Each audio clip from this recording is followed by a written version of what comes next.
out the weak from who you've been.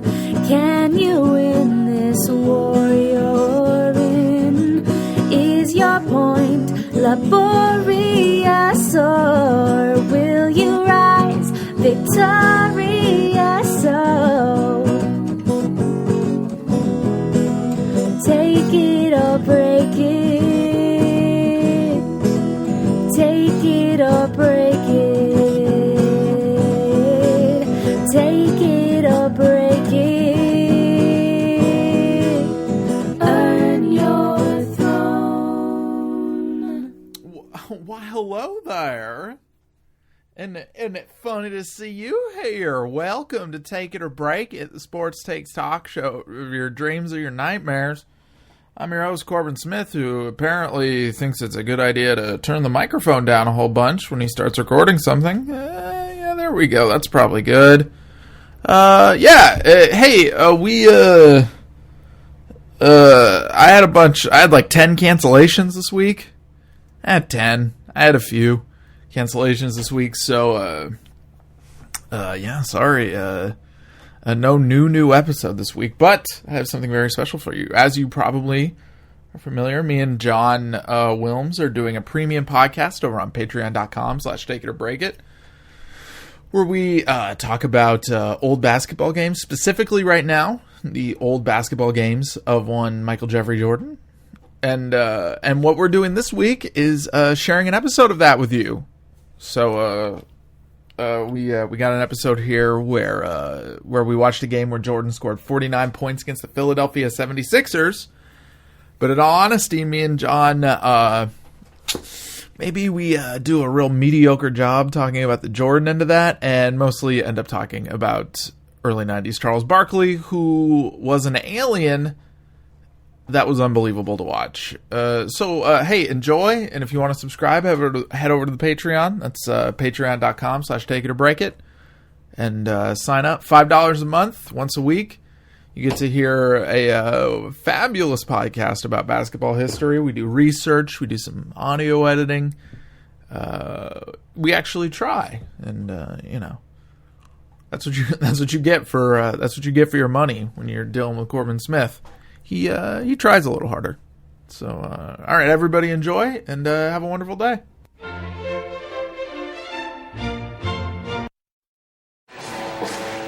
Let us all marvel now at the amazing abilities of Charles Barkley. Welcome to In Search of Lost Dimes, the Take It or Break It premium NBA history podcast, where we talk about Michael Jordan, mostly, but honestly, we're not going to end up talking about Michael Jordan much this week. I'm here with my partner in crime, John Wilms. John, how are you doing? I'm okay. No, you're not. You're hungover.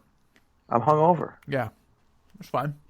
I blame it on a friend of the program, Eric Gunderson. Gunderson fucked up my podcast today. So, yeah, I went out with him last night, and guy knows how to party. Yeah, they both wore shorts. You were both wearing shorts, right? Yeah, I mean, this is summertime. Yeah, that's fair. It's time for shorts. shorts. Know what? I'm sorry. I didn't mean to cast aspersions on shorts. Listen, as soon as it's socially acceptable to start wearing shorts, I do it until it's no longer socially acceptable. I'm a hefty boy, and sort of the natural inclination of the hefty boy is to wrap himself up so the world can't consume his flesh. No free looks. Yeah, no free looks, because I'm ashamed of myself and my body. No, there's no need. There's no need for that. I know there's no need for it, but like, I'm gonna sit around here and act like I have incredible self-esteem all the time? No, I don't. And when summertime comes along, I feel bad about my haunches, and I'm always like, oh no, I should wear shorts. But you're in love. Well, yeah. What's that have to do with anything? Yeah, a little bit. I don't know, maybe self-esteem. It's pretty good. Yeah, I guess. This grape is so good. Pretty good grape? Yeah. Do you think that Charles Barkley would eat a grape like that grape? You're goddamn right he would. Name a thing Charles Barkley wouldn't eat.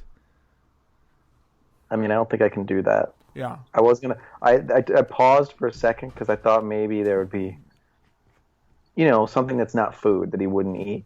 Yeah, but I think like if you package it in the right way, he pretty much eat anything. Yeah. He's he's a man of immense lusty power, immense appetite. Exactly, a lusty power. And I think that his career shows us that lusty power, that insatiability, that in terms of like what is metaphysically filling in a basketball game, what so to speak feeds a player feet wise and statistic wise is not points as much as it is rebounds, right? What? I think that's the most nourishing statistic. Oh, it's the one that fills up your tum-tums? Yeah, it's most like food. Rebounding is the basketball statistic that is most like food. I think that's obvious. Copyright John Wilms. Yeah. 20, what year is it? 18. Oh, that's actually, I 1994 was when I first said that. So. Oh, it was? Oh, pardon me. I apologize. Yeah, I was 8. Or no, I was 7. I hadn't hit my 8th birthday yet. Uh-huh. And, yeah, I actually copyrighted it back then. My dad practices law, so. Yeah. You said, Papa, I have a take I'd like to copyright. It's warm enough to bring the law with you. That's what I said to my dad. You said bring the law with you. Yeah, I said that. Cool. Yeah, we're talking today about I'm sorry everybody had to eat. I'm now done eating grapes on mic. I apologize everybody. We're talking today about the first playoff series that Jordan and Barkley played against each other. I think maybe one of two. Is that true? Well, if you count the finals, it's 3. But yeah. Oh, pardon me. I didn't because realize they so this is 1990. Bulls win the series, second round, 4-1, and then 1991, the Bulls and Sixers meet in the second round again, and the Bulls beat the Sixers again, 4-1 again. And it's after that season that shit starts going south in Philly, and that's when Barkley demands a trade to the Suns, and then the Bulls and the Suns meet in the finals. But we're not talking about that today. No, we're not. Today we're talking about the Bulls and the Sixers playing each other in 1990. And we watched a game that was pretty fucking good. That's a fun game to watch. Yeah, isn't it? might be the most fun game we've thus far watched. If I were to, especially the first half. The second half, but the fourth quarter is fun, man. When the Bulls put on the press. Yeah, but there are a lot of fouls. There's so many fouls, yeah. In the second half, these are physical teams. I don't know. Maybe like this is around the time that the NBA started calling Jordan calling fouls on Jordan like he was. Oh no, there's definitely a vibe of Prince Jordan in the second half of this thing. I think with Jordan more so than with LeBron, or Kobe or any of the other people who get that superstar, they have like excessive superstar foul treatment. There's more of a sense of like they're doing it because they're like protecting their their franchise, right? The franchise of the NBA. Like this guy is such a money cow for everybody involved, and like I get the sense a money cow. They milk him, and a money. That classic phrase. Yeah, right. They milk the Michael Jordan udders, and just simoleons start streaming out. Simoleons. Right. Yeah. The referees put their hands all over his udders. Mm-hmm. But if those udders are damaged, the simoleons won't flow. So that's why they kind of, they seems like, I get that sense anyway, when they're calling these fouls pretty extensively against Michael Jordan.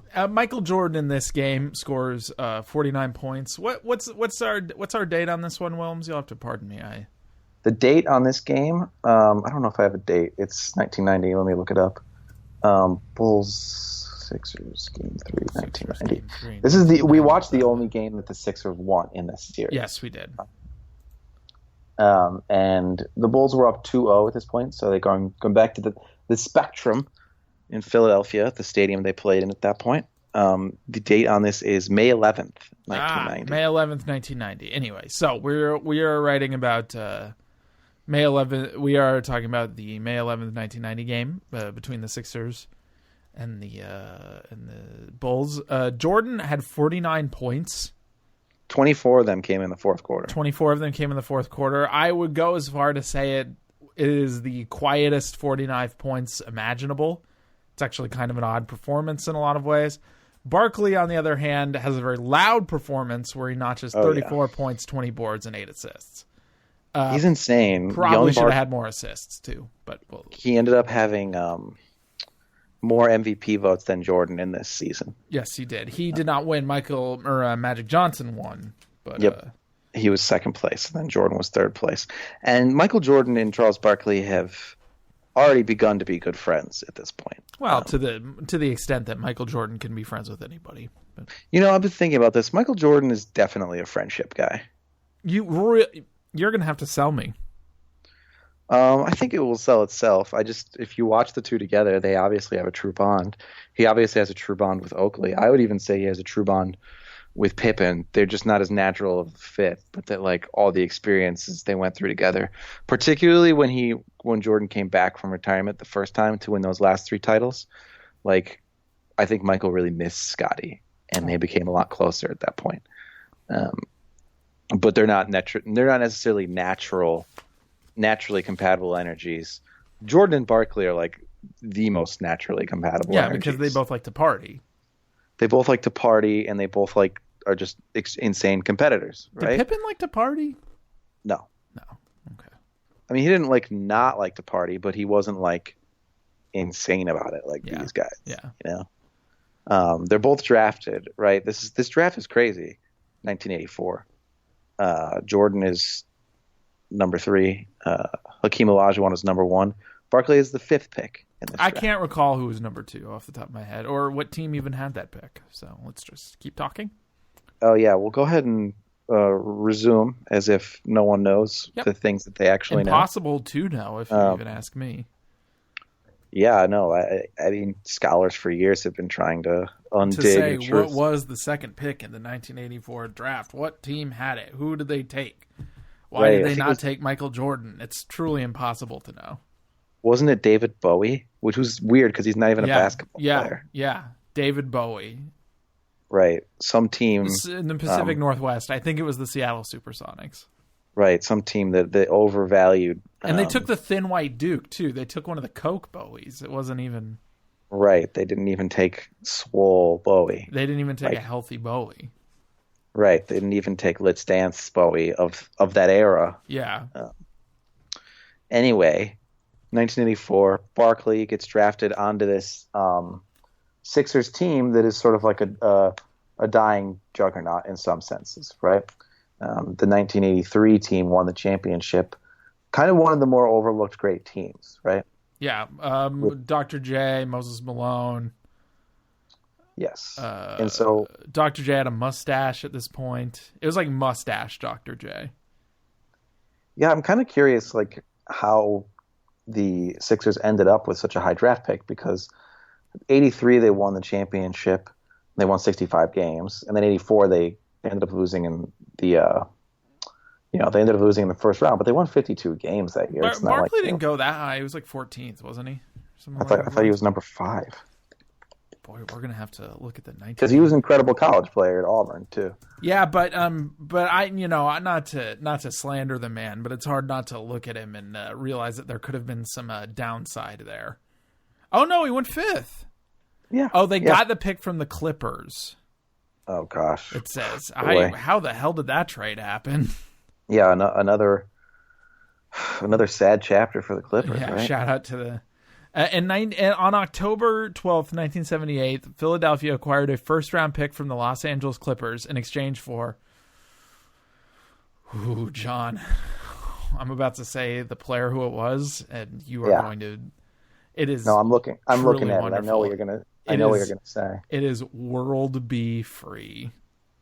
World Be Free, baby. World Be Free. The pick that became Charles Barkley was traded to a team that had won the title like 2 years earlier for World Be Free. Oh. World Be Free, baby. Mwah. You know, I don't know a lot about World Be Free. Yeah, apparently he was known as the Prince of Midair as well as All World. Let's put a pause on this. We might have to do a World Be Free podcast sometimes. I mean, with a name like that. Yeah, how could you not? Yeah. I mean, hell yeah. Fucking hell yeah, baby. Yeah, Looks like he was pretty good. But first of all, that's weird that they traded for a draft pick that ended up accruing fucking 6 years later. I can't recall a draft pick being traded that far in advance. Differently. In fairness, the Clippers were they are insanely bad at running a team. They always have been, and very briefly they were not. And honestly, they're fine now. It's just like they're fine. Yeah. What the fuck are you gonna do? So Barkley is drafted onto this team that is. It's a weird way to get drafted, right? Because he's obviously one of the best players in college. So you wouldn't expect him to be able to be drafted onto, a team that's already really good. But so he's drafted into playoff contention right away. And he's drafted into a situation with Dr. J and with Moses two Malone. Hall of Famers, maybe a little bit on the downside, those two guys, but still really good. And sort of one of the more popular tensions of Barkley's career was literally, and even in his media career, has been the tension basically consistently, even when he's in high school, which is, how is this guy so fat and so good, right? And then people wanting him to, sort of lose some of that weight so that he can be even better. Because it is worth mentioning, he isn't just fat. He's also short. Yes. And he's a short fat guy. Yeah, and wide. But even if he didn't have any body fat, he'd still be a pretty wide dude. He's a wide dude. He's a wide motherfucking guy. So, I think it's fair to say, well, maybe there might be some competitors to this, and Moses Malone might be one of them, but has anyone ever made more of their width? Boy, that is a hell of a question. He's got to be the all-time leader in width efficiency. Zebo, perhaps, is up there. Yeah, but we're talking about Barkley's career versus Zebo's career. Yeah, Zebo also has probably 5 inches on Barkley. And was never an MVP winner or candidate. Yeah. Yeah, I can't. It is insane to watch Charles Barkley play. At this point. Yes. This is what I'll say about this game. Jordan gets so buried under watching Barkley that you just do not give a shit about Jordan scoring 49 points, really. Yeah, Barkley was an unbelievable watch, right? Yes. And this is the most fun he is to watch, even when he ends up being better later in his career, but this is the most fun he is to watch. Yeah, he's good at a lot of stuff. He jumps incredibly fucking high in the air to catch rebounds. He's voracious. He just never has enough. He is calling him like a box out artist, I think, is incorrect, because he isn't. No, he's just there. He's not. People aren't even getting to him. He's not out there crouching down and spreading out and keeping people off the boards. He's just standing there looking up in the air. Also, his posture is fucking insane too. But he's just standing there looking up in the air, and then he sort of snatches rebounds as if destined. He has a wonderful sense. Him and Rodman have, I think, the best senses for where the ball is going after it's shot, because it doesn't seem. But Rodman was, to be fair, a box out artist. Barkley, it just seems like the ball is destined to land in his hands. Yeah. He's just always getting to the spots quickly. He can dribble. I took a note. I took a note here that at one point in this game, a little later in the game, sorry to jump ahead so much, but Barkley gets a ball in transition and sort of dribbles and makes a play, and somebody hits it. I don't quite remember who. And it's hard not to look at him and realize in this really weird moment that Barkley is what the future of basketball would have looked like if there was no 3-point line. on a certain level. Like he's a proto sort of small ball 4 kind of guy. Like he can do the handling parts. He can do the boarding parts. He can do the offensive rebounding parts. It's just that he's a heinous shooter. He's not, though. He isn't? Well, he got a lot better. He was never good at shooting threes. I mean, he was never good at shooting threes, was he? Oh, nobody was. Jordan wasn't good at it. In this game, Jordan is good at it, weirdly, but... Yeah, the only people who are good at shooting threes at this point of the NBA are specialists at it, you know? Yeah. With Larry Bird being an exception. Larry Bird was good at everything. But anyway, to backtrack a little, right? Barkley is on this team with Dr. J and Moses Malone and sort of trying to find his role on the team in a way that, like, his contemporaries, Michael and Hakeem, didn't have to, right? Because they were drafted onto, you know, traditionally bad lottery teams. Shitty teams. Well, Hakeem got on there because Samson got injured the year before. Right. So, but still, there's a very, you know, sensible place to slot Hakeem in as a main guy right away. Yeah, of course. And it's not that way for Barkley, right? He really has to fight for it. And part of that is, of course, losing this weight. Nobody helps Barkley lose his weight more than one Moses Malone. God bless him. God bless him. They call him Moses for a reason, people. Yeah, there's hilarious details about this, right? He just I'm going to see if I can find some of the quotes here. Jackie McMullen wrote a piece on it for. Yes, I've got it here. He says, "I was really struggling in the beginning." Barkley admitted. Right, Barkley said he reported to camp weighing close to 300 pounds. Few in the Sixers organization, particularly Coach Billy Cunningham, saw the humor in his nickname, the round mound of rebound. And he's already, they probably had some idea of why it was funny. I mean, it's kind of, you know, it's clever nickname. It's kind of self-evident why it's funny, but all right. It's humorous. And of course, Barkley has, before he even gets to the pros, he's already been through this with his college coach, and to a lesser extent, high school. Just coach after coach after coach. It's like, dude, you're too fat. You're too fat there, buddy. Barkley, who expected to step in and be a starter, saw limited action in the early days of the season. He turned to the one veteran who offered the most encouragement, the opposing Moses Malone, and asked him for some feedback. I pulled Moses aside and asked him, "Why am I not playing more?" Barkley recalled on Sunday.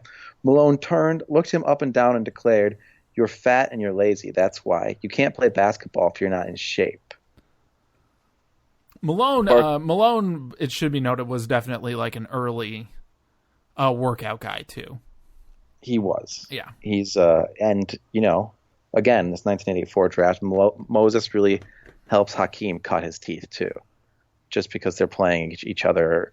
They're not on the same team. They're just playing against each other in the off-season, various off-season camps and stuff. And Hakeem really credits Moses just fucking like going after him for some quick early improvement, right? But it's not in this particular article, but I was reading about Moses like really taking to Barkley, and like he would even like at the team hotel, he would like have a sense that Barkley was like eating things he shouldn't be eating in his hotel room. And he would come and like bang on the door and be like, "Charles, I know you're eating pizza in there. Like, you can't be eating pizza right now." Later in his career, after the season, people actually do that to me. So that actually kind of hit close to home there. Did it? Yeah. Barkley is. It is said there are allegations made by. Then rookie on the Sixers in the 90-91 season, I believe, Jason Williams. Jason Williams with a Y, not white chocolate, right? He says that Barkley wouldn't practice for the Sixers, right? Yeah. Because he'd be on the exercise bike instead, and what would he be doing on the exercise bike? Well, John, he would be eating McDonald's and yelling at everybody. That's correct. He would be yelling at everyone. Sometimes with the bike not even facing the court. He would just be like, he would just be eating McDonald's on the exercise bike and just shouting shit over his shoulder, even though he couldn't see his teammates. This is from a famous episode of the Cookies podcast. So, Right. They had Scope Jason that out. Williams on. Yeah. Yeah. Shouts to Ben Dietrich and the Cookies Vice podcast guys. This was several years ago. They had Jason Williams on. And yeah, I mean, that shit is obviously hilarious. Asked about it, Barkley, I believe, facetiously said, well, Dr. J was doing that when I was a rookie. Yeah, which, come on. No, he wasn't. No, he certainly was not. Malone, maybe, but Dr. J certainly was not. And all the central tensions of Barkley's public existence, right? The weight thing and his charisma was basically the same then as it is now, right? Like, yeah, he's just it was incredible, I think, to read some of the stuff around this and realize that Barkley was funny at the time. He's still funny now. Yeah, We're just exposed to him, and he's in too much of like a pundit role, you know. I don't think anybody ages well in a pundit role. Like, you just start sounding stupider and stupider. Reggie Miller, but you know. Reggie Miller's not a pundit, though. Yeah, that's true. Reggie Miller's an announcing artist. He's just a sage of joy. Yeah, he just enjoys. Barkley's a pundit. He's lobbing, you know, fucking not even half baked, not even partially baked, just like raw ingredients, basically, like raw ingredient analysis, just lobbing it from his recliner at this point. And nobody looks good when they're doing that. But he was so beloved throughout the 80s and up until this season, right? This is the first season, the 89-90 season, in which like the Sixers are like really good contenders, you know, and it's Barkley's team, right? Moses is gone. Dr. J is gone. It's really his team, and they're contenders primarily because of him.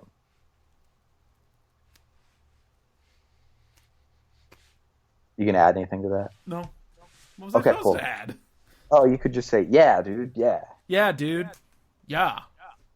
The other guy they have on the team this year, who ends up being Charles Barkley's best friend on the team, and I confess I didn't know that about this era of Sixers basketball really before we started diving into it a little more, is famous Detroit Pistons bad boy Rick Mahorn. Rick Mahorn, who was drafted to the team in an expansion draft. Well, first he was drafted to a different team. That's not true. He was drafted to the Timberwolves. Well, here's what happened. After the Pistons won the championship, literally during their championship parade, they had a expansion draft because the Timberwolves and the Orlando Magic were joining the league. Both cities that should not have NBA teams, but it's neither here nor there. The Pistons were paying Mahorn a lot, and his back was bad, and the team had a lot of depth, and so they didn't protect him in the expansion draft, and he got taken like literally while he was in the championship parade. And he was taken by the Timberwolves, and Rick Mahorn said, "No, I'm not going to the Timberwolves." Rick Mahorn is devastated by this too. Yes, right? of course. Yes. Being on the Pistons was, I think, a spiritual experience for a lot of people. You know. Oh yeah, and I mean the same way that Rodman just sort of collapses once that team's stake within NBA relevance, it just disappears, and Chuck Daly leaves. Rodman just completely collapses and loses. It is a little bit like almost the second that team stopped working, everybody on it just lost their fucking mind on a certain level. Isaiah Thomas also fell off really hard. Yeah, and so Mahorn is almost lucky in a sense that he got but exposed in the expansion draft before he had to be there for the decay. Right, so he takes it on the chin. He gets basically not kicked off the team, but left off the team. Right, and he's known as the baddest of the bad boys. Right, he's known as Lambeer, but I mean the as the mythos goes, like Lambeer learned it from Mahorn, and then Lambeer became even more Rick Mahorn than Rick Mahorn was. Right, but Mahorn is a classic. He's such a classic, right, and it had to have been unfathomable at the time that they would expose him and that he wouldn't be on the Pistons. He's so central to their identity. But they're able to get so much depth, as you mentioned. Rodman is still very young at this point. And very well run team, the Pistons at the time. extremely well run. And so Rodman actually ends up taking a lot of the cake left behind by Mahorn, right? And Rodman ends up doing a lot of things better than Mahorn, which is kind of obvious, right? He's a much better athlete. Rodman in his early days was way more of an offensive player too. But so, yeah, Mahorn refuses to report to the Timberwolves camp, right? You might be able to, you have to kick him off the team, right? But he has to accept that he's not going to be on the Pistons, but he's not going to suffer the indignity of being on a chance. To the point where he went to Italy and had conversations with an Italian team. He would have rather played in Italy than for Minnesota. I mean, I got to respect that. Yeah, me too. I mean, don't get me wrong. I wouldn't want to play in Minnesota. Everybody who's forced their way out of Minnesota, it was hard to blame them. I can't blame them at all. Kevin Love, yeah. Look, man, fair enough. I'm just sort of aghast at this tradition of the expansion draft. We haven't had one in a while. The league's been pretty set for a while. Is it wrong that I would think it was the most fun thing in the world and I want it to happen? Oh, it would be incredible. And so we see on this, there would be players who didn't get protected who would know that their teams didn't protect them and who would be like mad all year. And that's exactly what we see here, right? Because before we talk more about this Bulls Sixers game, I think we want to talk about Pistons Sixers a little bit, right? Earlier in the year, the Pistons and the Sixers play a game against each other. And you guys aren't going to believe what happened. Did it get a little rowdy? Yeah, it got a little rowdy. There was a fight. Mahorn and Lambeer go up for the same ball, as I recall. Yeah, John, you remember this better than me. Go ahead.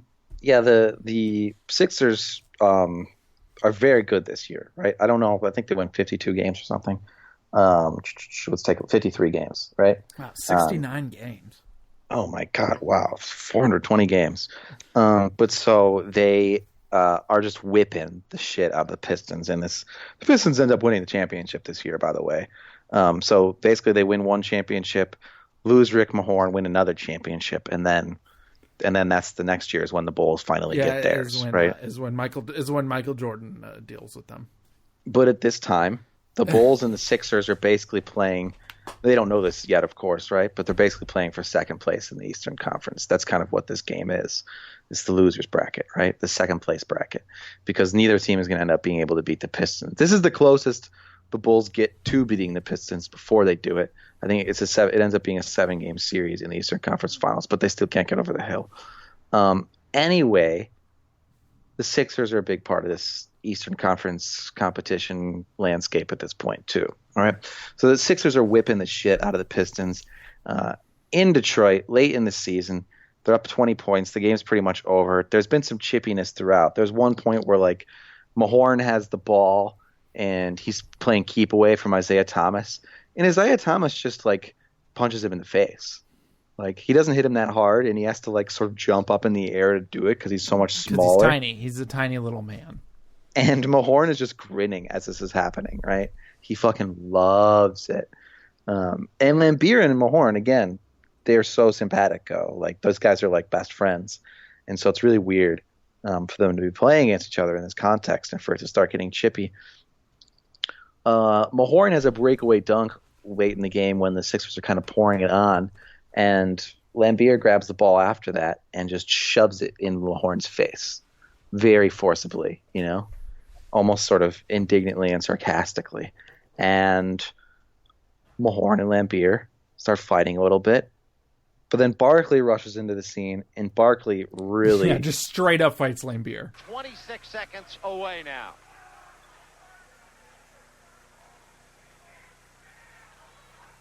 Dumars, they let him go in uncontested again. 105-95. Some token pressure. Here comes Mahorn. Mahorn hard to the basket, jams it, and is fouled. Now he and Lambeer start shoving each other.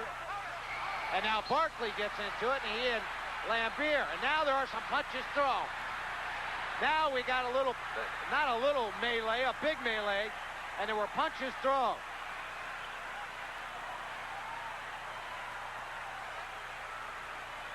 There's Edwards and Mahorn. Now they're squared off, but there's a pile there. And all of this with 14 and 8/10 seconds left. There is Charles Barkley as Freddie grabs hold of him and gets him out of there.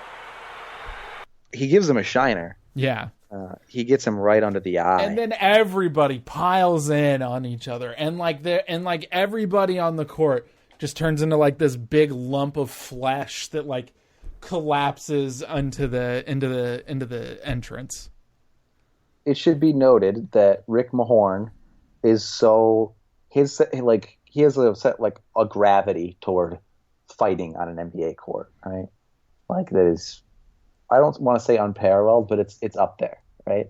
He's a big time fighter. So much so that in the mid 2000s, when he is working again with Bill Laimbeer, this time Bill Laimbeer is the head coach of the WNBA team, the Detroit Shock. And Rick Mahorn is an assistant coach for Bill Laimbeer's staff. And there ends up being a fight in this WNBA game between the Detroit Shock and the Los Angeles Sparks. And all these women are sort of getting into it. Mahorn just runs in the middle of the crowd. It should be noted, straight up punching the shit out of each other. Yeah. And Mahorn tries to get in the middle of this and keep people apart or whatever. And Lisa Leslie makes a run at Mahorn, and he sort of shoves her, and he gets in big trouble. He gets suspended for a few games, I think. Rick Mahorn just can't stay away. And there's this hilarious like interview he gives after it, and like his sort of like defense of his own actions, his explanation is some serious like as a father of daughters shit. I've been in this league for a long time, in the NBA and then now in the WNBA on my 4th year. This is a women's game. I know I would never put my hands on a woman to make them hurt themselves. I was trying to protect the whole game, the integrity of the game. The WNBA is very special to me because I have 4 daughters. I don't even raise my hand to them, and I would never push a woman. I love this game too much.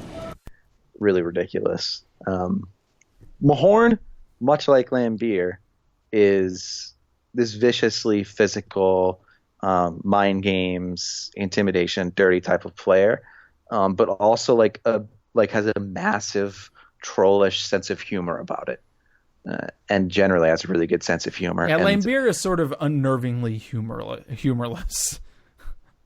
I think that Laimbeer is just like a deeply humorous, but only for like really, really dark people. Yeah, he's just a massive troll. Laimbeer is the dark tourism of NBA players. He truly is. Mahorn has some more obvious propensity toward levity, though, right? And like him and Barkley become pretty much best friends right away, right? And Mahorn's presence on the team as a guy who won the championship with a veteran team the year before really like fast tracks like the sort of like veteran swagger of these Sixers. And Barkley and Mahorn are just doing pranks all season. They love pranking dudes.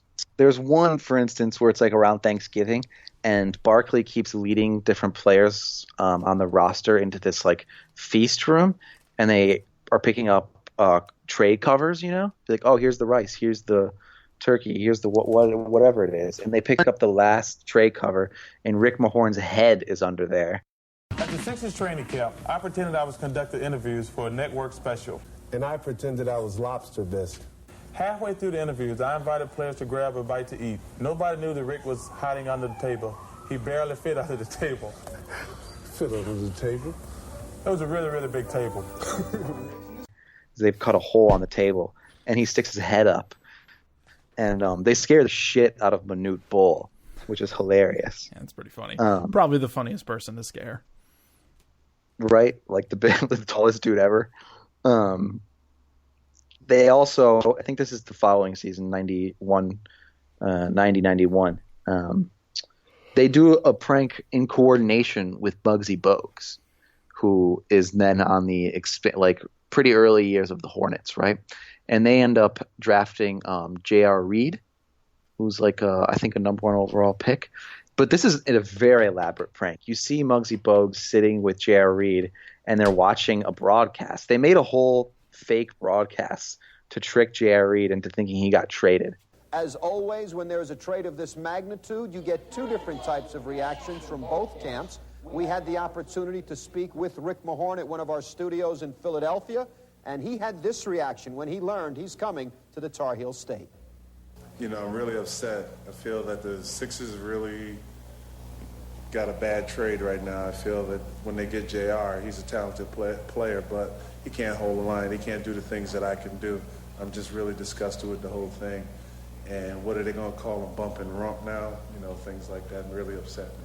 Who do you think got the best of this trade? I think Charlotte has the best of the trade because I'm going to Charlotte and going to be a proven player. You know, I have to really worry about J.R. Reed because I don't think he's that tough. Do you think J.R. will fit in here in Philadelphia? Only way I think he can fit in if they put a shoehorn and let him get between the lines or something, let him get through. But right now I just really can't talk about it too much. Thanks. He's pissed off, though, man. But what about Charles Barkley? Take a look at this and see what you think. I just can't believe it. It's terrible. It's terrible. You know, Rick is thump and I'm bump. I thought we were going to be great together for a few more years. Now they bringing this young kid in who, I don't know. Who do you think got the better end of the deal, Charlotte Hornets or the Philadelphia 76ers? Well, I think Charlotte probably, you know, got the better end. They're getting an experienced veteran forward, and we're getting a little kid who's not ready yet. All right, Charles, we know you're very upset. Thanks for taking the time out to talk to us. You're welcome. Just a bad trade. Sorry. So there you have it. You ready to cry? Questioning whether or not J.R. Reed can reach his full potential playing in Philadelphia. We will have more details on this Sports Talk exclusive right after this message. And eventually, like, you know, they're just like, they go back to the broadcaster, and he's just like, J.R. Reed, you've been on pro basketball's biggest pranks broadcast or whatever. And then Muggsy just loses it. What the fuck? Why did they do this to J.R. Reed? I don't know, but like he looks like so like frightened and shell shocked the whole time. He's like speechless. He's even like trying to make phone calls to like his family and stuff, but they clog the phone lines or something. Like the lines are busy. It's kind of insane if you think about it. He was a 5th overall pick, J.R. Reed, and you know what? J.R. Reed's career doesn't really go particularly well. For a guy who was as touted as he was and drafted as highly as he was. And I'm just going to go ahead and say that maybe it would have gone better if he hadn't had this prank pulled on him during if he hadn't have had to overhear Charles Barkley go, we have a man here in Rick Mahorn, and J.R. Reed is a little baby. He's like, yeah, we don't need a little kid on this team. Like, I don't know what we're going to do with that. Yeah, J.R. Reed, the most he ever averages is like 11 points a game, 8 rebounds, and that's like he peaks early. That's like his rookie season. So, yeah, that's Barkley's fault. I'm going to go ahead and say it. Barkley and Mahorn's fault.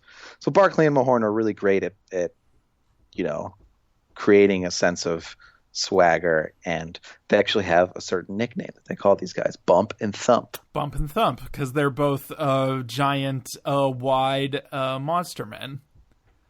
Charles Barkley is the bumper, who likes to run into people, and Rick Mahorn is the thumper. Mm-hmm. Yeah, certainly. Also on this team, a very young Hersey Hawkins, who at this point is like fucking good. Yeah, he's insanely good. He's guarding Jordan most of the game. He's giving Jordan a lot to guard most of the game. He's like Hersey Hawkins, gotta say, would really fit in the modern NBA. A 3-and-D wunderkind if there ever was one. This is just like a fun Sixers team. They have this big lumpy white dude who plays a lot of center. I extremely forgot his name, but he is notably large, notably light, and notably lumpy.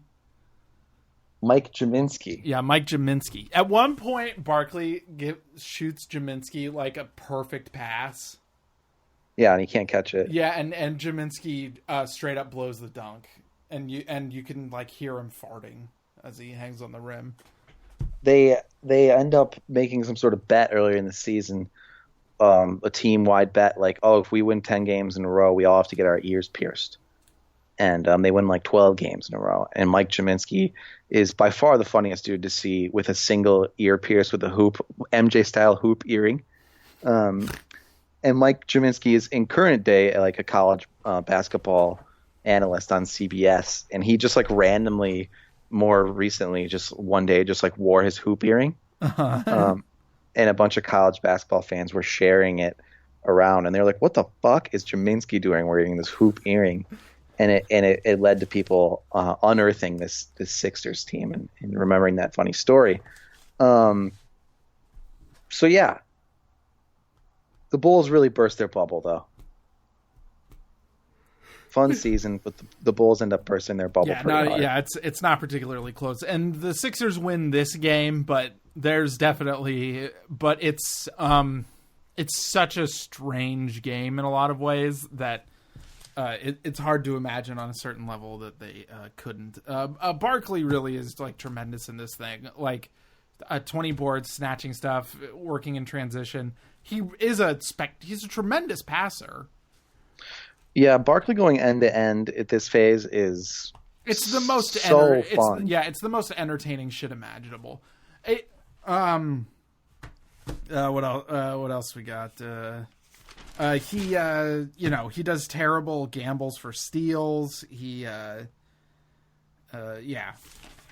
I don't know. It's great. He's amazing. It is an incredible thing to watch. It's not some shit that you can get out of basically any other imaginable NBA player. I don't even know what to compare it to.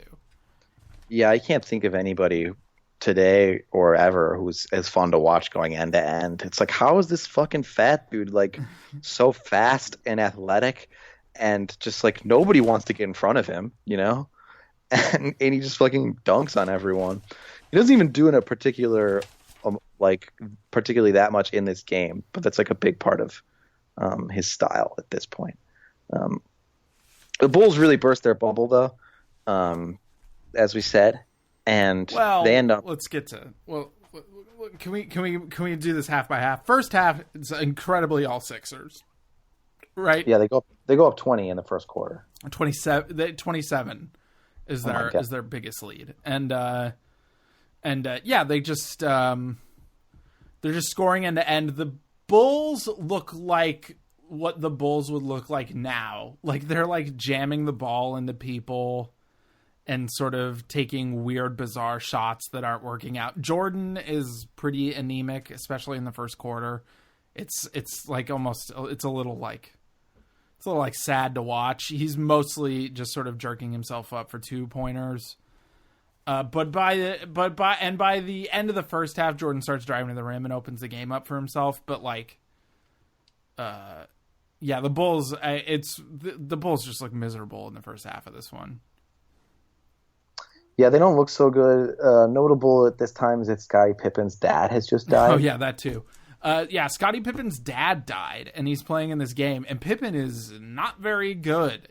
It's going to surprise our listeners to hear this, but when Scottie Pippen was feeling stressed or anxious about something, he often did not play basketball well.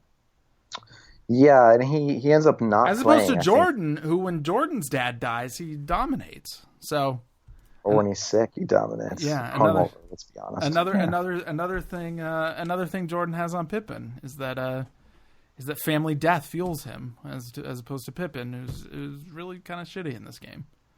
Well, Michael Jordan is, at the end of the day, nothing if not the Grim Reaper, right? Exactly. Well, it's just that Jordan, is so incredible at compartmentalizing and at sort of, using anything to feed his engine that it doesn't matter. Like World War III could have started sometime in the 90s and Jordan would have scored 60.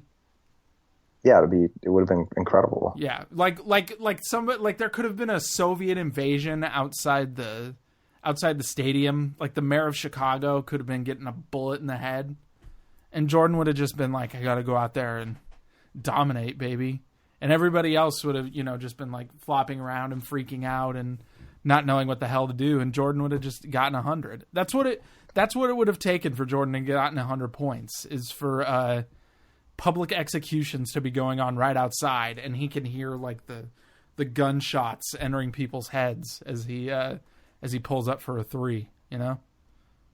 Yeah, really could have used that bullet in Daly's head. That would have been, that would have saved a lot of people some trouble. Michael Jordan goes off in the second half of this game, right? Yeah. And you see in a very subtle way. Well, the game is it's really out of reach. At least part of it is that Barkley is so loud and enjoyable in this thing that he really does make Michael Jordan like a sort of a supporting player in a game where Michael Jordan scores 49 points, you know? Yeah, I mean, I think Barkley is still the, spotlight player in this game, even though Jordan scores 49. Because he does it early and puts the game out of reach, basically, right? Yeah, and is also entertaining in ways that you can't even imagine. Yeah, absolutely. Jordan scores 24 in the fourth. The Bulls start really pressing. They're really pressing on them and trapping them and stealing the ball a lot and getting a lot of transition points. It works super well, but the game is just out of reach. They end up losing by 6. They also force a lot of fouls and stoppage. They do. And, the Bulls in the second half are definitely controlling the game with the help of the referees a little bit too. There's just Jordan in particular is doing a lot of drives and getting fouled a lot. It's also sending a message too, though. They probably knew they weren't going to win the game, but it mattered to them and it wasn't going to be a blowout, right? Can I say one more thing about the Pippen thing? Yeah. At one point, Mahorn shit talks Pippen. Oh yeah. In this game, you see it happen, and it's dude, Rick, his dad just died. Yeah, he doesn't care. Yeah, does not give a shit. Really, just mwah. Well, I want to mention too about Mahorn was that I was doing research for this podcast and also thinking about Mahorn a lot this week and his whole thing with the Pistons leaving them. And then the Kawhi Leonard trade happens, right? Mm-hmm. And in this offseason, in this free agency, we hear a phrase that we are frequently hearing in basketball, free agency and trade moves all the time right now, which is at the end of the day, it's a business, right? A friend of mine and I like to joke about just how incessantly people say this in the modern NBA, as if it's profound each time too, right? End of the day, it's a business, That was not how Rick Mahorn felt, right? No. He's at the end of the day, my family deserted me. That was how he felt. And I thought of that in relation to this new trade because, it just shows you that DeMar DeRozan is true blue and old school because that was how he felt. Also, he can't take three-pointers. Well, that too, right? But it's also a sentimental thing. He is hurt that his family deserted him, basically, right? That's how he feels about this. And that's how Mahorn felt about it. And that's cool. I like that. I like that about the old NBA. Yeah. It was much more an ecosystem of familial gangs back then, right? If you were on the Bad Boy Pistons, that was your family, right? And now it's all these banana boats. It's just a series of banana boats. There's always, what they say, there's always money in the banana boat. Yeah, they do say that. You get it. You get the cross reference, right? Yeah, of course I do. Okay, good. You know how old I am, right? 42. Yeah, 69. Yeah. Yeah. Totally. Anyway, I thought that was a funny thing to think about. Most of the NBA players these days they just don't have as deep of a sense of this is my family as they used to. Right? Sure. I think maybe you're being a little romantic, but I am being a little romantic, and the Bad Boy Pistons are very conspicuous in this sense, right? As you mentioned, people got philosophical, meaning from being on that team. There's no way that's how Jordan felt about it, though. No, Jordan didn't. Well, especially at this point, he really didn't care. Do you think he's the guy who changed that? Not necessarily. To an extent, he's a driving force for sure. And Jordan was certainly a money mercenary, a business mercenary. he certainly, I don't think, developed a strong emotional attachment to almost any of his teammates. Oakley, obviously, right? But he sort of learned his lesson early because they traded away Oakley. They traded away Rod Higgins, his best friend, his rookie season. They traded away Oakley, and I think these are moves that hardened Jordan. Do you think that he is a product of Reinsdorf in that way? I think that because there's not a lot of NBA owners who are less sentimental than Reinsdorf, even still, true. I think. Oh, it's definitely, yeah. And sort of being a dude who is just totally willing to not give a shit about if Michael Jordan's friends were on the team, like, do you think that that's something that got impressed into Jordan? I think so. I mean, I think he also just learned it as somebody who wants to win that, and a really tremendously unsentimental person, Jordan, too. I keep saying too much. I think it's a product of my hangover. My brain isn't working that quickly. Yeah. It's fine. I'm also a little tired. I feel like you and I are bringing a bit of a, these guys are napping energy to this one. Well, that's how Barkley would want it, I think. Yeah. We're just trying to pay tribute to the king, Yeah, John is playing hungover today in tribute to Barkley. So, yeah, I needed to be hungover for this one. Anyway, the Sixers team is super fun. The Pistons and the Bulls and the Sixers again are sort of the Eastern Conference contenders at this point, right? Everybody's trying to fuck with the Pistons. I gotta say, I am really excited to go a little deeper into the Pistons in due time. I don't know if we're ready yet. Yeah, it's going to be a hot minute, but yeah. Lambeer is a fascinating motherfucker. He's such an asshole. It's unbelievable how much of an asshole he is. It's insane what a prick he is, but also what a weird career he fashioned out of that. Yes. Because he stopped being in the NBA. He tried to become an NBA coach, and then he became a WNBA coach, and he became a really good WNBA coach. It's super weird. I feel like he needed to be his career in the NBA was just so obnoxiously, toxically masculine, that he needed to not work with. But men is it anymore. is it even masculine with Lambeer? Is it even necessarily masculinity? Because he's also a dude who flops, and there's not calling it machismo seems a little odd to me. No, it's more complex than that. I think. It's more late capitalism with Lambeer. Yeah, I would say that he's more a bad faith actor than your typical toxic man. Yeah, exactly. Right? A toxic man. I want to make it clear. I think that this fact about Lambeer makes him better than a toxic man. But a toxic man is operating off of a set of standards that have been given to them by society. You know what I mean? There's sort of let's call it the bro code or something along those lines. There's sort of really ingrained ideas about what a man should be and what about fair play should be. Lambeer is not that at all. Lambeer is constantly seeking weird little advantages. He was raised rich, he's sort of he's a real not give a shit about the rules kind of guy. Koch brothers love Bill Lambeer. Yeah, he's definitely a Koch brothers player. He'll do anything. Yeah, he's always trying to rig the game for himself. Yeah, if you try to whittle Lambeer's behavior down to some sort of ultimate set of principles or code, you're going to fail every time. Yeah, because it's not about code or principles or any of that shit. It's about what am I going to do to eke marginal advantage out of this situation. Yeah, there's no. That's all. That's it. That's the only true code. Is how do I?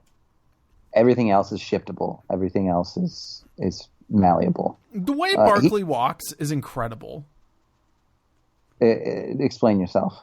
With that, sort of slumped over, boom, boom, boom, boom, boom, boom, boom, boom. Kind of, his foot strike is weird. Like, it's rock star shit. Yeah, it's so strange. It's so strange, especially when he plays against Jordan, because Jordan basically moves perfectly, and Barkley, on the other hand, constantly seems like he's going to tear a hole in the fabric of reality. For sure. I want to mention real quick before we're done talking about Bill Laimbeer that after they get in the Sixers-Pistons get in this fight. First of all, a lot of fights went down in the Palace of Auburn Hills, right? Like, not only the Battle Boy Pistons, this fight we're talking about right now, but the WNBA fight we mentioned previously happened there, and obviously the Malice at the Palace. A famous fighting stadium. Yeah. But after this fight, after the game, Bill Laimbeer is being interviewed about Rick Mahorn and about this altercation, and they're like, what was Mahorn saying to you? And he is such a prick. And this is like Rick Mahorn's like one of his best friends.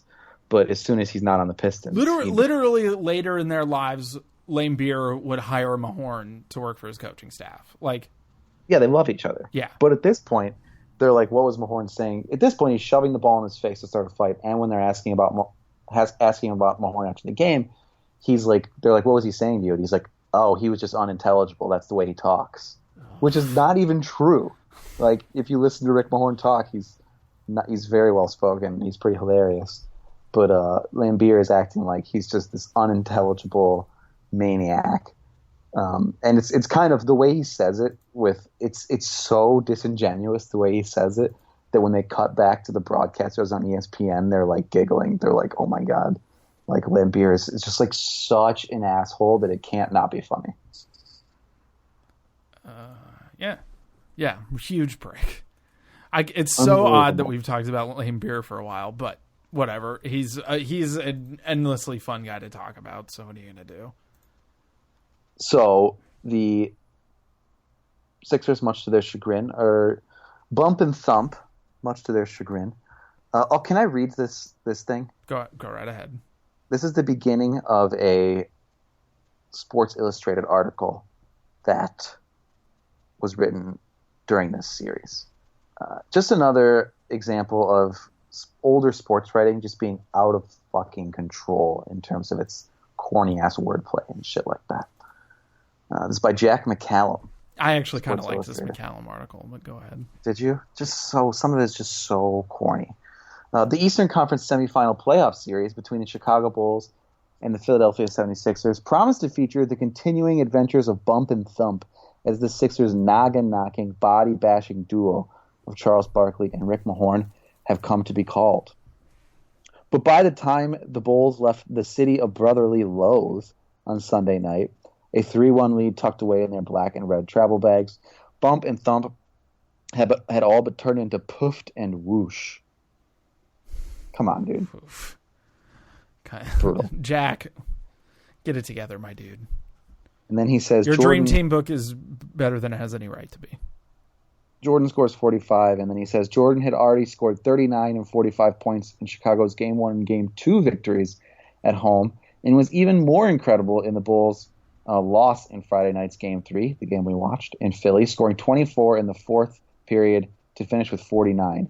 Geez, the guy just can't seem to get to 50. In the same article, it says, before Game 3, the Sixers promised to come out hard and, as Barkley put it, play desperate, which they did for 40 minutes. They won, Jack. Come on. Barkley was especially desperate, beating the double team by posting up close to the basket and throwing around Chicago bodies like so many stuffed animals. Jack, how often do you see people sit around and throw stuffed animals around? Come on, Jack. Barkley finished the game with 20 boards, plus 34 points. Horace Grant, was the major victim when Barkley loosed his fateful lightning in the paint. All right, John, you're starting to convince me on some of this. It's corny, dude. It's so corny. And Grant admitted there wasn't much he could do to stop them.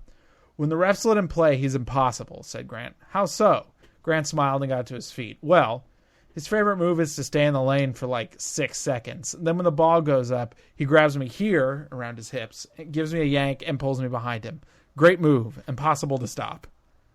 So, Horace Grant Hayton, apparently. He's a bit of a hater. Yeah. He's just jealous. I don't know. You can't play at Barkley's level. I mean that's like the central quality of Horace Grant's entire career, isn't it? That he's not Charles Barkley? No, that he's not anybody. Like that he's not Jordan, or that he's not Pippen, or that like Horace Grant always wanted more, man. Yeah, Horace Grant is actually really good, but he's not even close to good enough to like stand out on these Bulls. No, of course not. They need him. He's really important to their success. But man, we're probably gonna have to do an episode about him sooner or later. But like, talk about a dude whose entire persona and identity was staked on wearing goggles. Yeah, he definitely wore goggles because maybe he just did it just so that he had a way of standing out. Yeah, so that somebody would be like, "Oh yeah, that's Horace." He literally had a twin. Yeah, think about that. He isn't even the only one of him. He didn't even suck enough to stand out, right? He was good. He was too good to stand out for sucking. Yeah, like Bill Cartwright, you could look at him and say, "Oh, he's the worst one." Yeah, that's probably yes, you can. He's the one with no athleticism and is only on this team because he's really smart. Like, that's that guy. Grant isn't even that. He's just not good enough. But he's too good to be notable for that. Anyway, there's another article I want to read some of coming from this series, the Chicago Tribune, May 2nd, 1991 by, this is from it might be from the series the next year. It's hard. It's a little hard to distinguish these. It's by this article is by. Is this Philly a big bump in playoff road, or is it Barkley fine? Okay, this one is written by Skip Myslensky, and I'm relatively sure that's just Skip Bayless before he changed his name. Yeah, it might be. Yeah, so when Charles Barkley overheard this, right? They're talking about the Sixers falling behind again in the second time these two teams play in 1991. When Charles Barkley overheard this, he exploded with a good-natured spring of profanity. "If we lose this shit," he roared, "we should blow the whole spectrum up." That's the name of the stadium they play in. "If we lose this shit, we should all be shot." "Don't be saying that," Mahorn yelled back at him. "Don't talk no shit," yelled their rookie teammate, Brian Oliver. "I'm not talking shit," assured Barkley, eyes as wide as Lake Michigan. Nice simile, bro. Yeah, way to go. "I'm talking the truth." And he says, on Tuesday at their Spectrum home, the Sixers proved Barkley right by closing out the Bucks, and now they're headed for the stadium in a Saturday opening of the series with the Bulls. So that actually at this point they haven't started their second series yet. They end up losing 4-1 again, though. They are headed that way loudly, and they bring all the promise of a clash as clangorous as any headbanger's ball. Man, this writing is insane, right? Yeah, no, certainly. That is the term used to describe an evening filled with the pounding beat of heavy metal. And be assured, these Sixers resemble nothing more than one of those groups variously named Poison, Megadeth. Right. Okay, come on. Poison. Let me do this. Oh no, he convinced me. I thought about it and he convinced me. Continue. Poison, Megadeth, or Motley Crue. They rock and they roll, they roil and they rumble, and their whole approach is encapsulated rather nicely by their shooting guard, former Westinghouse and Bradley star Hersey Hawkins. "We play tough," he says. "We're not out there throwing punches, but we're looking out for each other, watching each other's back. We're not a finesse team. We're physical. If you want to call that winning ugly, that's okay." Barkley, of course, is the supreme soloist of this headbanging band, so much its leader that it could well be called Sir Charles and the Sharpened Shards. Sorry, and the what? The Sharpened Shards. The Sharpened Shards. That's what he wrote. Like SHARPEN? ED. Huh. All right. The Sharpened. Sharpened. Oh, I thought you said sharpened. Okay, got it. Never mind. My bad. Oh, now it's great writing. Now that we've established that it's an adjective instead of a verb. Yeah. No, the poetry of this column has come together very suddenly. Barkley is pretty metal, though. I'm down with that thesis. I mean, I'm down with that thesis. The execution of the thesis. Not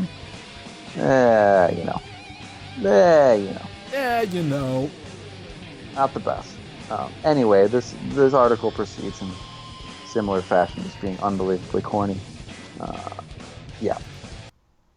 I want to talk about clothes in this. One of the players in this game is Scott Brooks. Certainly. Reserve guard for the Sixers. Truly loathsome. Truly. Just heinous. Every minute he's on the court is a minute that I want to die. His haircut is revolting.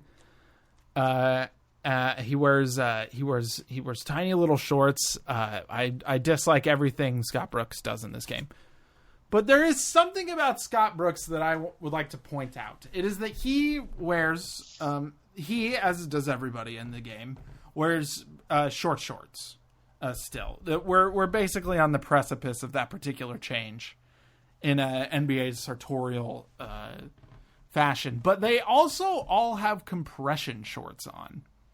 So they all have these sort of short white shorts, and underneath them are sort of peeking out are these red compression shorts. And it occurs to me in watching this that the reason why they went to baggy shorts is so that they could hide compression shorts. Because just everybody wears them now. Is that what you think? Yeah, that is what I think. I think that's why they made the switch.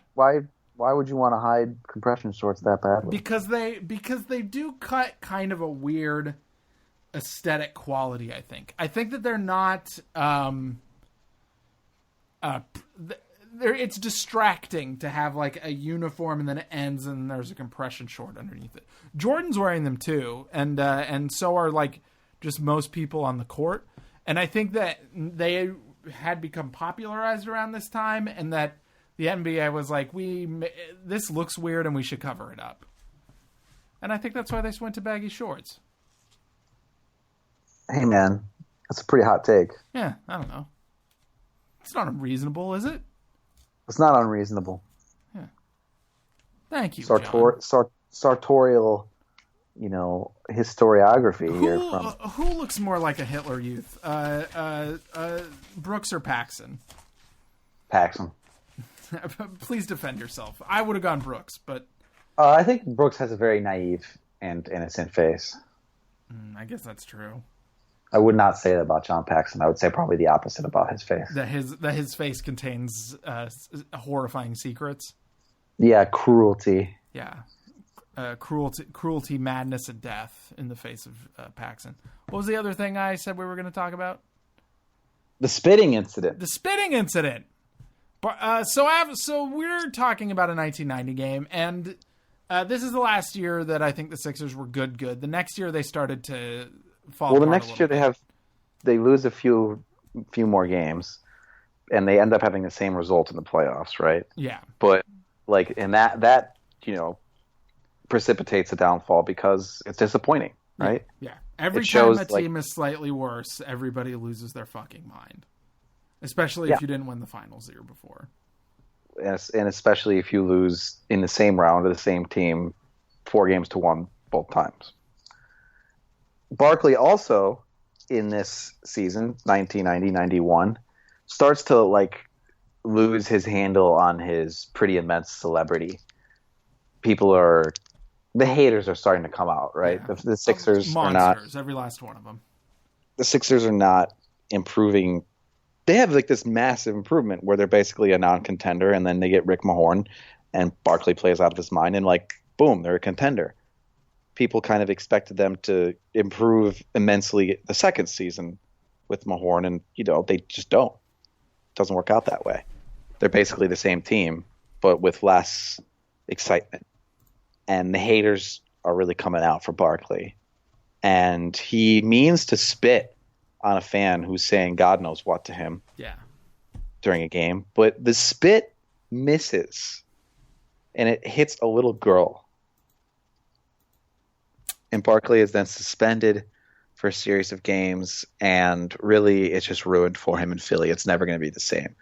The following season, 91-92, is fucking acrimonious.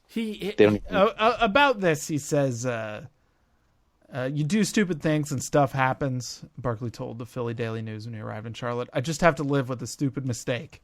He was walking towards me and I spit at him, Barkley told the Philly Inquirer on Wednesday, which, don't spit on people. I was tired and I didn't have enough foam in my mouth. It went everywhere. I made a mistake. You guys got to always be thinking about how much foam you got. Yeah, in your mouth. when you're gonna spit on somebody, analyze your foam percentages, people. Yeah, if you're not on top of the foam levels, don't be trying to spit on men. Just swallow. It's fine, or just yell "fuck you" or something. Anytime you miscalculate your foam, you know what's going to happen. Yeah, right? bad shit is gonna happen. You're going to end up hitting a little girl. Yeah, come on. You don't want that. You don't want that. You don't. So, this isn't the last gasp of the Barkley Sixers. That's the following season. But it's a very short-lived contender.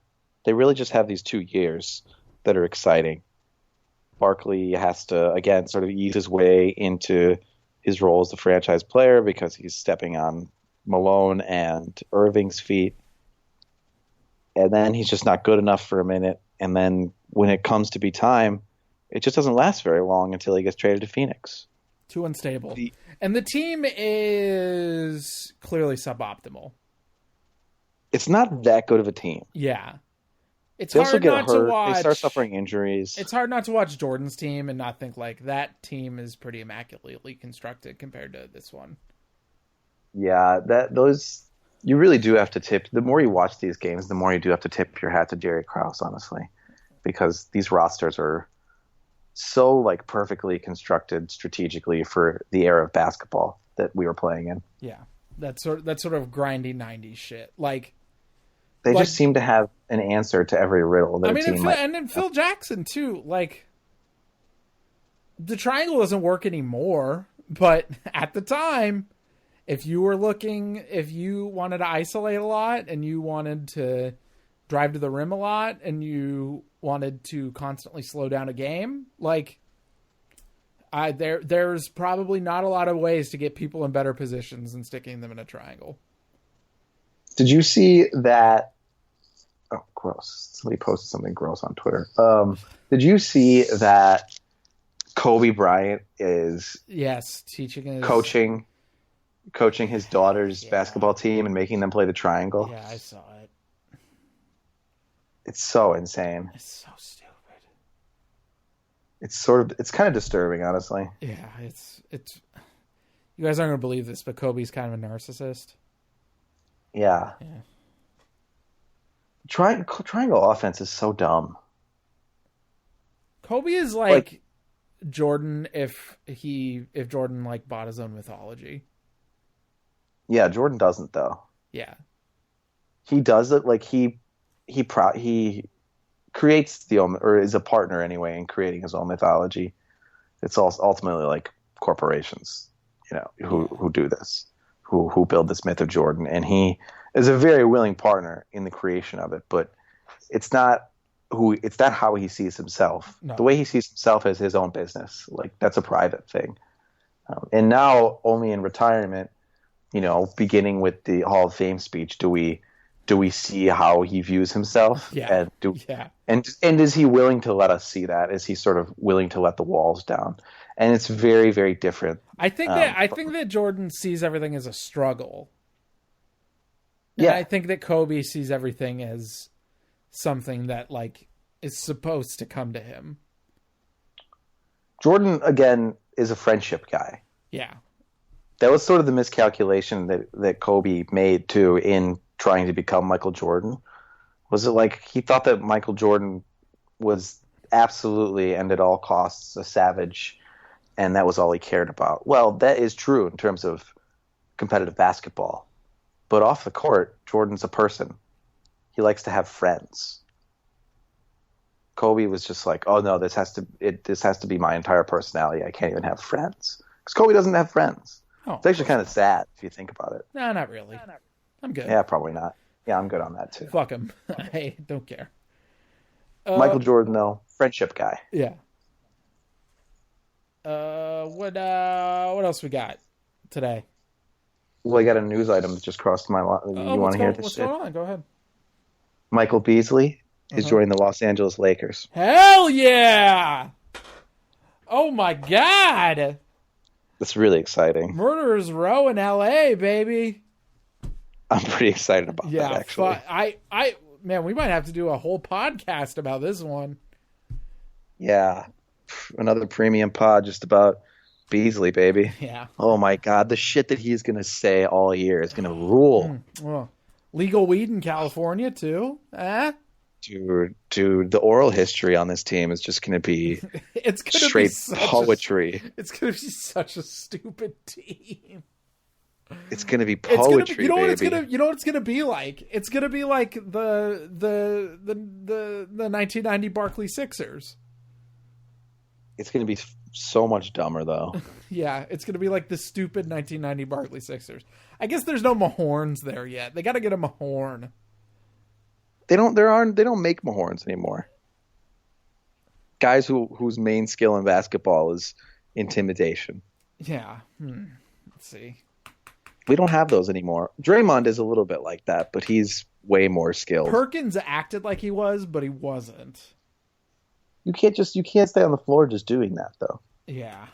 That was like a thing you needed on the floor at this time in 1990. You needed a guy who would go out there and just like. I wanted to bring this up actually because I forgot to bring it up when we did the Sonics. Yeah. When we did the Bulls Sonics one last week podcast, Phil Jackson refers to Frank Burkowski at some point as a muncher. He was like, he really goes out there and munches things up, which is exactly what Mahorn does, which is exactly like every team that we watch from this era has a muncher. Is Phil the one who says like, look, Frank's a good basketball player. It's a shame they're using him like that. Who like concern trolls Frank? Yeah, he concern trolls the fuck out of Burkowski. Yeah. God, we just want to talk about Burkowski. I think it's a problem. Dude, the brick cast. Yeah, brick cast. Just the Burkowski explainer has logged on. Yeah, wow. There's 120 episodes of this thing. Jeez. Yeah, it's just all about Frank Burkowski. Every week they talk about Frank Burkowski. Jeez. I really do think that they should make the biopic starring Josh Brolin. Yeah. The more I think about it, the more I saw some commercial on TV with Josh Brolin doing the voiceover, and I was like, I just muttered to myself. I was like, Burkowski. Did you see the have you ever seen this commercial where Vince Carter, this Gatorade commercial?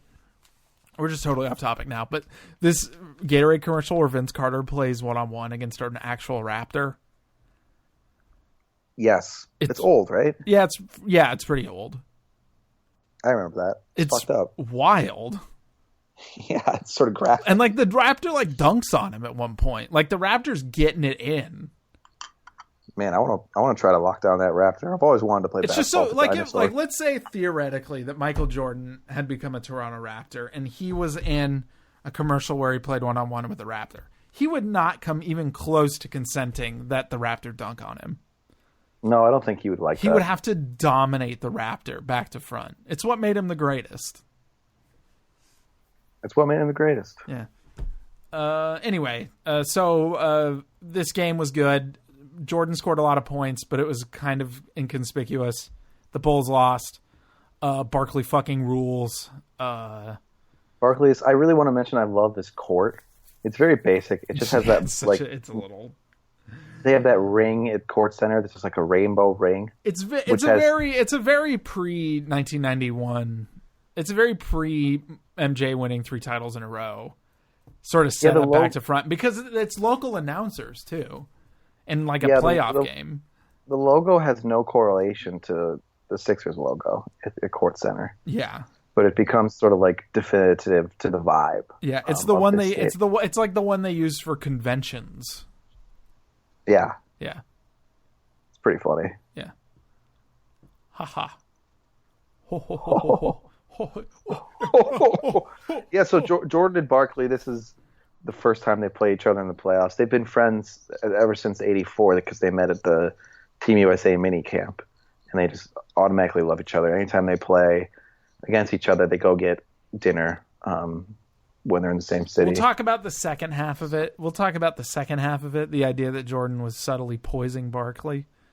I think the next time we talk about this, but come on. Well, that was a thing that we'll get to that when we do Bulls Knicks too, because when it was Bulls, like the latter days of Bulls Knicks, when it was Jeff Van Gundy coaching the Knicks and not Pat Riley, Van Gundy would always accuse Jordan of buttering up his opponents because if he goes anybody who was on the dream team, basically, like particularly Barkley and Ewing, Jordan is really good friends with those guys, and they would always get dinner anytime they played each other. Can I say something? And Jeff Van Gundy, yeah. I'm pretty sure that Jordan didn't like Ewing, but they're like really good friends.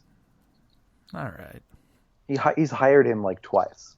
Yeah, so that he could be so that he can like lord it over him. Nah, he liked Ewing. They're friends. Okay. All right. Jordan is really good friends with Barkley, though. Way better friends with Barkley than he is with pretty much anyone. How could you not be, though? You know? Oh, he's incredible. Yeah. And it's like he brings out the fun in Jordan. I think that's sort of a big part of why Jordan loves him so much, because nobody else is as good as Barkley is at just bringing out the clown in Jordan, the fun times Jordan, because he's a serious guy. You know, he's not Kobe, but he is not joking around all the time, particularly after he gets a few more series losses under his belt and he's trying to get over the hill with the Pistons. Like he's not having fun the way he did as a rookie necessarily. Barkley brings out the jokester in Jordan better than anybody. I mean, like if you were around Charles Barkley, maybe not current day Charles Barkley, who's way more of a crank, but if you were around, probably still really fun to hang out with. I can't even imagine how fun it would be. Yeah. Barkley is probably still super fun to hang out with. I refuse to believe he's not. Same. Just not as fun as he used to be. But if you hung out with Barkley, it would be so fun that you wouldn't sleep for like a week afterwards. He would just be up at night being like, oh, remember that thing he said? I loved it when he said that. John, we're done. We're done. Thank you for listening. Please tell your friends. Share the Patreon over on Facebook. Check out the other Take It or Break It. We had Roth and Repose on this week. Really fun episode. I don't know if you've happened to have listened to it yet, Wilms. Not yet. Do you even listen to it when you're not on? No, I do. That podcast has been out for like 3 hours or something. Yeah, that's fair. I was with friends before we started recording. All right, so I haven't had time to listen to it. That's fair. Yeah, and everybody have a wonderful day. Bye.